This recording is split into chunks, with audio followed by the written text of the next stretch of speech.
Tonight, Alaskans react to former President Trump's conviction in the hush money trial. Plus, plans for an Alaska Supreme Court appeal. A family of an Anchorage man, APD officers, fatally shot, sharing next steps after a failed wrongful death lawsuit. Plus, new at 6. I'm in downtown Anchorage, where a popular tour has been discontinued. Have your details ahead. Sunshine for South Central and showers in the interior with Friday and the weekend. Coming up, I'll go over the forecast for your area. You're watching Alaska's news source. Tonight, Alaska reacts. The state party standing by the former president after a jury convicts former President Donald Trump in his New York hush money trial. Trump and New York's district attorney speaking after Trump was found guilty on all 34 counts of falsifying business records. This was a rigged, disgraceful trial. The real verdict is going to be November 5th. The only voice that matters is the voice of the jury, and the jury has spoken. Trump is now the first president in U.S. history to be convicted of a criminal offense. The 6-week trial centered on a scheme to illegally influence the 2016 election through hush money payments to adult film star Stormy Daniels. Our political reporter Steve Kirch live in downtown Anchorage with local reaction.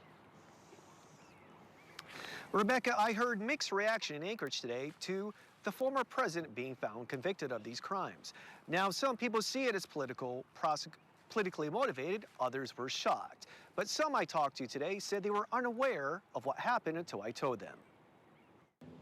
Well, to me, it's optimistic because it means that even people in powerful positions can be found guilty or innocent by a jury of their peers. So the law is still working. I mean, honestly, it blows me. I think that Trump is probably one of the most sought-out presidents, and just kind of hearing that just blows my mind a little bit. Honestly, when I first heard about it and found out about it, I thought it was crazy because I was scrolling through on my phone. I think it will help him in his elections and make him a better person. In a social media post, Governor Mike Dunleavy said this is a terrible day for the United States, saying, quote, "We need to have faith in the higher courts that they will overturn this decision, allowing the people of this great country to decide who the next president is in November and not the courts." U.S. Senator Dan Sullivan echoing the governor, saying in a statement, President Trump should be exonerated on appeal. The 2024 presidential election should be decided at the ballot box, not by this unprecedented political prosecution. Now, Trump will be sentenced on July 11th, and now the judge could sentence Trump up to probation or up to 4 years in prison on each count with a maximum of 20 years. Steve Kirch, Alaska's news source.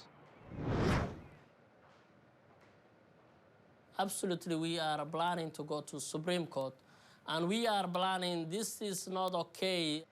The family of a 31-year-old Anchorage man fatally shot by Anchorage police in 2019 say they'll take their case to the state Supreme Court.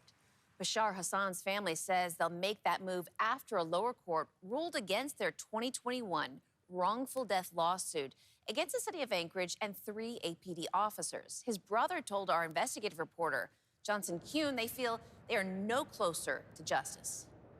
Rebecca, a gag order against Hassan's family that was in place since the family released dash camera footage they paid $5,500 for has been released, which is why Ahmed is speaking. Now that the court has ruled in favor of the police, the family now has a lot to say. Yeah, we are going to fight forever. They should have to know that we're not giving up, because this is corruption. Ahmad Hassan says he's taking his brother's fight to the state Supreme Court after documents show the Ninth Circuit Court of Appeals rejecting the family's 2021 wrongful death suit, saying they found no evidence a jury would find Hassan's constitutional rights were violated before Anchorage officers used lethal force. The family says APD dash camera video proves Bashar was trying to tell officers a BB gun was not a real gun. Hey, stop right there, man. As they say the 31-year-old tried to hand the BB gun to officers before he was shot. which is why they're now planning to go to the Supreme Court. They don't know the city ignoring about what we're going through as a family, especially my mom, who's now had surgery and strokes and all this. They're ignoring about what I'm going through. So they're ignoring about everything. So this is not okay. We cannot wait any change from these people. Ahmad shared similar feelings this past weekend at a rally for police body camera footage in the Chris Handy case to be released. Release the police now! After APD officers fatally shot Handy earlier this month. After the Hassan case sparked public outcry for more APD transparency, Ahmad says ultimately his family hopes for justice. I always have a good optimism, but my optimism right now is like, I don't want to be pessimistic, but I can see that this is far away from justice. In a letter to the Assembly Vice Chair we first obtained and reported on yesterday, Police Chief Designee Bianca Cross acknowledges the public wants to see the body camera video related to the Handy case. But she maintains even though policy allows her to release it, she says it's critical evidence and will not be released until the investigation is complete. Johnson Kuhn, Alaska's news source. Well, you may have seen posters across Anchorage from parents asking for help finding their 16-year-old. Mason Robertson's parents say that he was last seen around 6 o'clock in the morning, May 18th. Now, they say they'd caught him drinking, confronted him, and he took off. Surveillance video along Venus Way in Ocean View shows the teen upset, and at one point he smashes his phone and breaks it. Since then, more than 10 days later, there have been tips and possible sightings of him, but still no one has heard or seen Mason. Our website, we have the phone numbers you need if you see him. A deadly Anchorage fire in Russian Jack Park neighborhood is now a homicide investigation. APD says 46-year-old Esteban Pope set that fire after he shot and killed a 32-year-old pregnant woman and a 2-year-old before he shot and killed himself. Fire happened May 12th on East Haven Circle. You're watching Alaska's news source. An Anchorage hotel that functioned as an emergency homeless shelter is set to close. Tomorrow is the last day. The downtown Aviator Hotel will be used to shelter the homeless. Shelter managers say there were less than 24 people still living at the shelter, and those clients will be transitioned to the Midtown cold weather shelter that remains open. Now, right now, the Midtown shelter is funded through the end of June. And that comes as our John Thompson tells us the man behind a popular downtown tour says the homeless population factored into stopping a nearly 20-year tradition. It was a tour enjoyed by locals and tourists alike. But now, due to downtown's disarray, the ghost tours of Anchorage will only live on in spirit, like the supernatural beings that were highlighted on the tour. Conditions downtown just are not conducive to a healthful, happy, safe tour. So, with regret, after many years of ghost tours, the Ghost Tour of Anchorage is going to hang up its top hat. That's the message greeting hopeful patrons of the Ghost Tours of Anchorage. The voice, Rick Goodfellow, a longtime Anchorage broadcaster and now former tour company owner. By last year, it turned into, is there going to be another problem tonight? I just said, life is too short for this. His route was always the same, L Street to East Street on and off 4th Avenue. But the big change was the harassment, the just general undesirable behavior moving further and further west. Referencing the homeless population and the recent crisis that's been felt by the city. I thought this would be fun, and it was for a while. But it's a tiny little sliver of delivering on what people who are, for whatever reason, spending the night in Anchorage would like to have something to do. There's lots of opportunity out there, but gosh, you've got to treat people like you're glad they're there. As he steps away, the man in the top hat would like to see the city step up and to see downtown cleaned up and made a true tourist destination. John Thompson, Alaska's news source.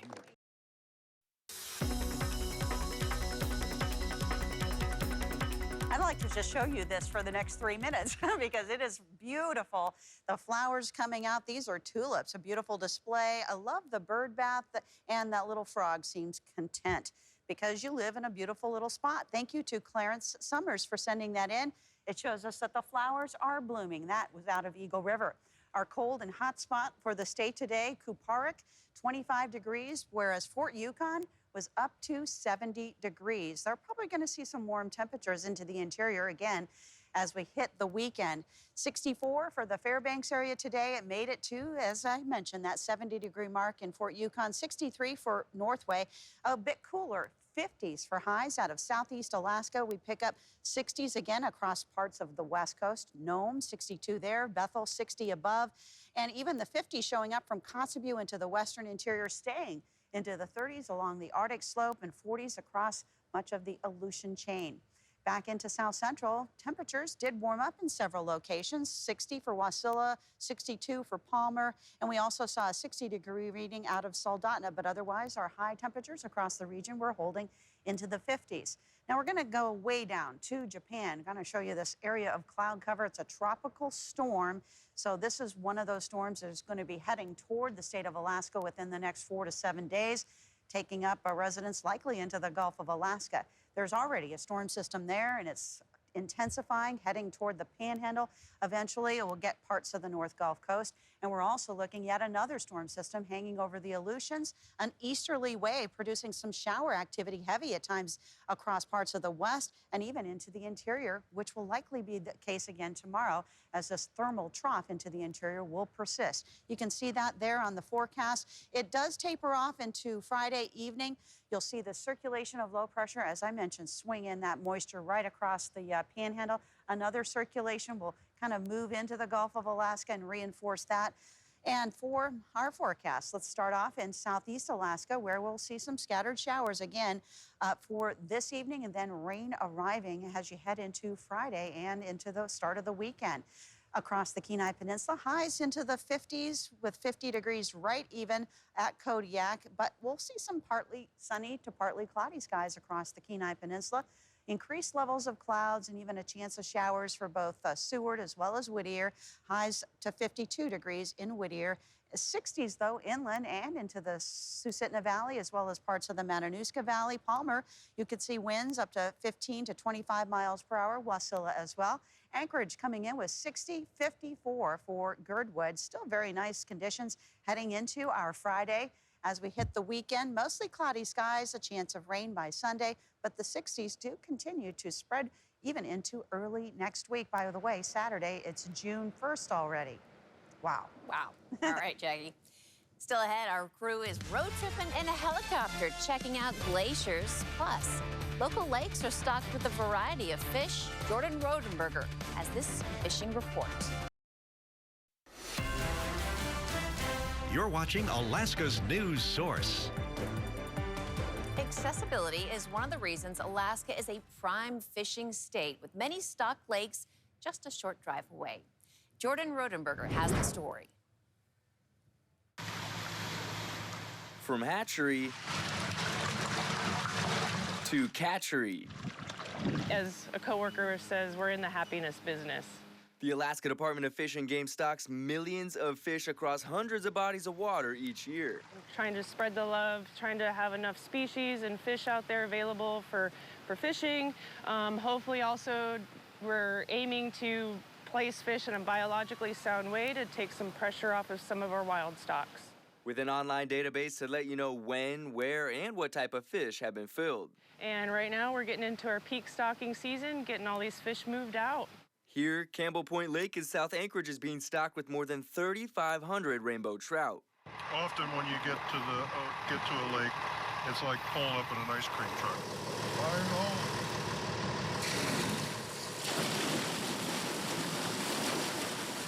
Just some of the millions of fish Don B. has stocked as a member of Fish and Game for nearly 50 years. I'll be 71 in a couple days and long past normal retirement age, but I enjoy this, and the hatchery crew makes me feel like I'm making my time worthwhile to them.